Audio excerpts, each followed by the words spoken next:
मिर्ज़ा गालिब शराब की बोतल लेकर के फसाद के ज़माने में सड़क पर आ गए, तो तलवार लेकर के फसादियों ने कहा, ओ तू कौन है? कि मैं आधा उधर हूँ आधा इधर हूँ, 50-50 हूँ। क्या तेरा दिमाग ख़राब हो गया है? मुकम्मल क्लियर बता, तू कौन है, हिंदू है या मुसलमान है? तो सोचा अगर पूछने वाला हिंदू होगा बताऊँगा मुसलमान मार देगा, अगर पूछने वाला मुसलमान होगा बताऊँगा हिंदू तो मार देगा। तो कहा नहीं 50-50 हूँ, मैं आधा तेतर और आधा बतेर हूँ।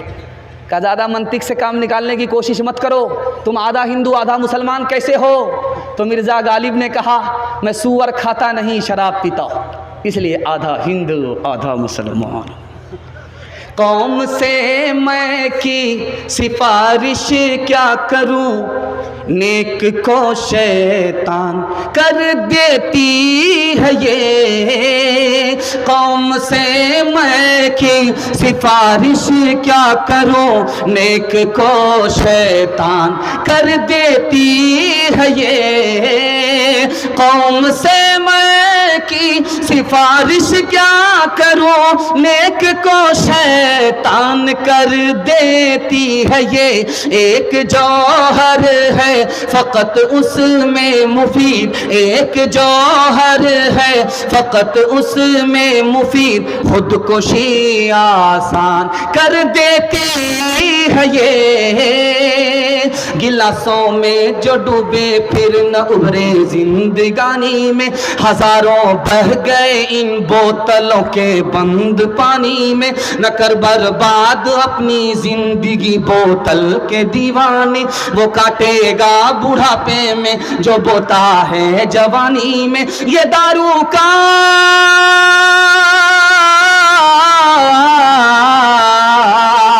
ये दारू का पियाला मौत का कड़वा पियाला है। मिला है जहर शरबत में, मिला है जहर शरबत में, छुपी है आग पानी में। मिला है जहर शरबत में, छुपी है आग पानी में। जलसा मर्दों के हवाले से निकल गया, सिर्फ 2 पैगाम औरतों के हवाले से बाकी है। आप लोग सुनने के लिए तैयार है? दोनों हाथ उठाइए इंशाअल्लाह। बीवी से पूछ करके दाढ़ी रखेंगे, हाथ उठाइए इंशाअल्लाह। बहुत मुश्किल है, जरा ध्यान से सुनिएगा, सुनाने के लिए जा रहा हूँ। बहुत खूबसूरत मुताला तेज़ी के साथ निकल गया। आधा से ज़्यादा जलसा आपका निकल चुका है, थोड़ा सा जलसा बाकी रह गया है। हाथी पास हो गया है, सिर्फ दुम फंसी हुई है, इंशाअल्लाह एक झटके में वो भी पास हो जाएगी। ध्यान से सुनिएगा, सुनाने के लिए जा रहा हूँ। हर बाप अपनी बेटी की शादी कराता है, ये उसकी जिम्मेदारी है, लेकिन शादी के बाद उस मकाम, उस बाप का मर्तबा कितना ऊंचा होता है ये दिखाने के लिए जा रहा हूँ। हर बाप की जिम्मेदारी है अपने बेटी की शादी कराए, बेटी की शादी कराए, लेकिन जिस बाप ने अपनी बेटी की शादी कराई, अल्लाह के रसूल फरमाते हैं कि वो बाप खुदा के रसूल से इस तरह करीब हो जाता है जैसे ये एक उंगली दूसरी उंगली से करीब होती है।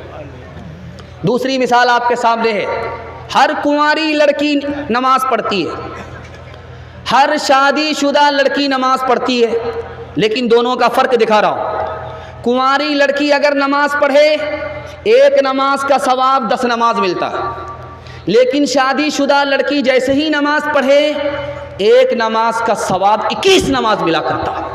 तीसरी मिसाल आपके सामने आ रही है, ध्यान से सुनिएगा। शादी हुई, शादी के बाद पेट में हमल रह गया, हमल आ गया, पेट में बच्चा है। जैसे ही बच्चा माँ के पेट में आया, अल्लाह ने उस औरत का रुतबा कितना ऊंचा कर दिया, पिछले गुनाह माफ़ कर दिए। जैसे ही उस बच्चे को महीना गुजर रहा है, वो बच्चे का वज़न बढ़ रहा है। अब माँ को चलते हुए भी नहीं बन रहा है, बैठते हुए भी नहीं बन रहा है, लेटते हुए भी तकलीफ़ है, करवट लेते हुए तकलीफ़ है। अब उस तकलीफ़ में माँ ने आह निकाली, फरिश्ता नामे आमाल में तस्बीह का सवाब लिखता। 5वां नमूना आपकी खिदमत में आ रहा है। जब 9 महीने बच्चे को हो गए, अब वो माँ अपने बच्चे को जन्म देती है, वो मौत के मुंह में चली जाती है, कभी तो जिंदा रहती है, कभी मर जाती है। आपको सुन करके हैरत होगी, जब वो मौत के मुंह में गई, जिंदा रह गई, जब वो मौत के मुंह में चली गई, जिंदा नहीं रही, मर गई, उसका रुतबा कितना बुलंद हो गया। अल्लाह शहादत का रुतबा अता फरमाता है। अगर वो माँ जिंदा रह गई, मौत के मुंह से वापिस आ गई, अल्लाह अपनी जन्नत को उस माँ के कदमों में डाल देता है। सुन करके आपको हैरत होगी, वो बच्चा अभी माँ के गोद में है, माँ उसको अल्लाह सिखा रही है, रसूलुल्लाह सिखा रही है, हर लफ्ज पर सदके का सवाब मिल रहा है।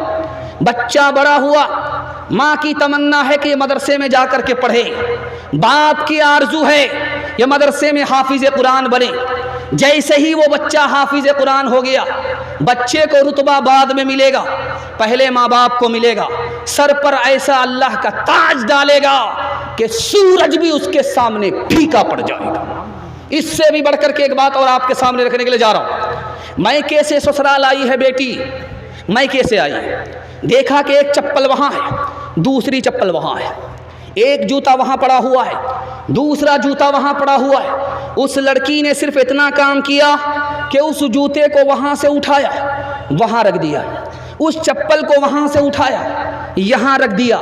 सिर्फ इस एक अमल के नतीजे में एक नेकी मिलती है, एक गुनाह माफ़ होता है, जन्नत में एक दर्जा बुलंद होता है। लेकिन इससे भी बढ़कर के हैरत आपको होगी, एक महीना गुजर गया, बेटी को माँ की याद आ रही है, एक महीना ससुराल में है, बाप की याद आ रही है।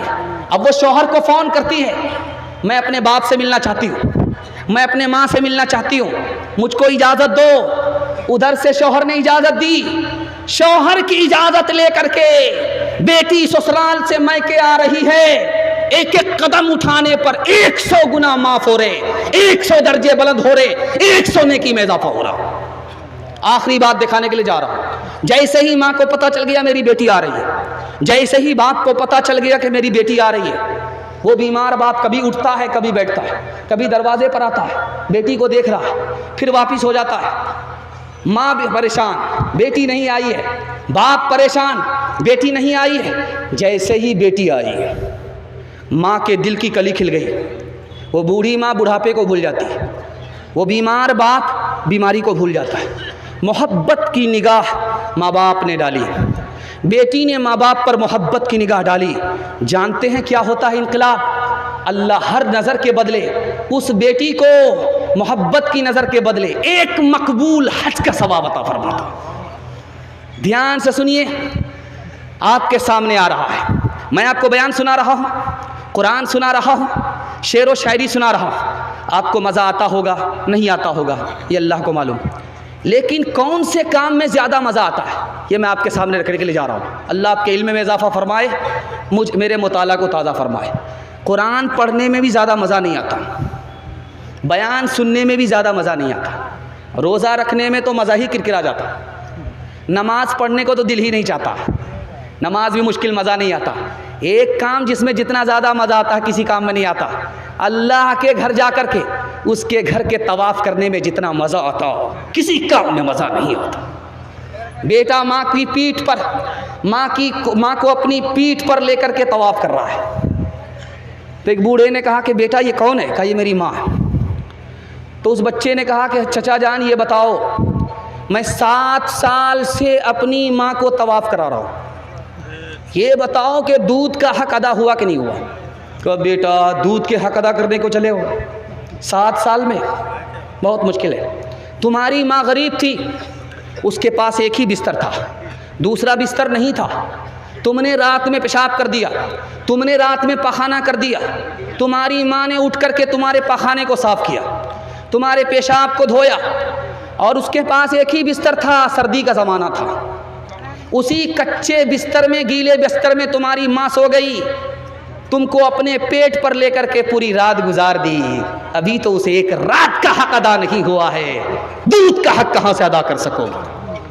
दूसरी मिसाल, मैके आई है ससुराल से बेटी, मोहल्ले की सारी औरत घेर करके उसको बैठ गई। पूछा बेटी ससुराल कैसी थी? कहा बहुत अच्छी अल्हम्दुलिल्लाह। कहा कि शौहर कैसा था? कहा माशाअल्लाह। कहा कि ससुर कैसे थे? कहा अल्हम्दुलिल्लाह। कहा सास कैसी थी? कहा इन्ना लिल्लाह, जल्ले तू जलाल तू, इस बला को टाल तू। अल्हम्दुलिल्लाह, माशाअल्लाह। हो रहा है। ससुराल की उसने तारीफ की, ससुर की तारीफ की, शौहर की तारीफ की, लेकिन मुसीबत किसको कहा? सास को कहा।